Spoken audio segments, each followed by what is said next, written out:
চট্টগ্রাম বন্দরের chairman S M Moniruzzaman দাবি করেছেন, বন্দরের কার্যক্রম সচল আছে। ৮ ফেব্রুয়ারি দুপুরে বন্দর ভবনের সামনের চত্বরে এক সংবাদ সম্মেলনে তিনি এ দাবি করেন। সেটা আপনারা দেখতেছেন, সব গাড়ি চলতেছে।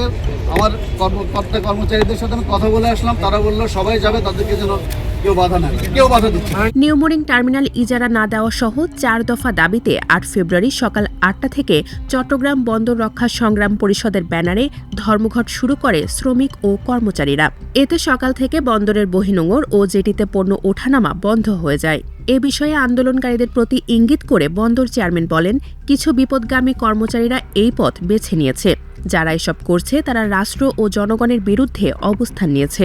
এক প্রশ্নের জবাবে বন্দর চেয়ারম্যান বলেন, এখনও ডিপি ওয়ার্ল্ডের সঙ্গে দর কষাকষি চূড়ান্ত হয়নি। চুক্তি তো না হওয়ার আগে আপনি তো বলতে পারবেন না কি চুক্তি, চুক্তি এখনো হয়ই না। একটা প্রিম্যাচুর একটা প্রসেস নিয়ে এইভাবে আগের থেকে একটা ভণ্ডুল করার আমার কাছে মনে হয় যে একটা অপপ্রচেষ্টা অথবা বাধাগ্রস্ত করার।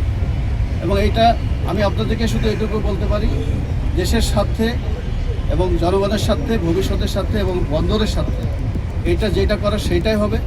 এখন কখন শেষ হবে, কবে হবে, এটা ওই প্রসেসটা শেষ হওয়ার পরেই চুক্তি হবে। এদিকে দুপুরের সংবাদ সম্মেলনের পর বন্দরের 4 নম্বর থেকে নিউ মোরিং টার্মিনালের গেটগুলো সরেজমিনে ঘুরে দেখা গেছে সেখানে কোনো গাড়ি আসা যাওয়া করছে না।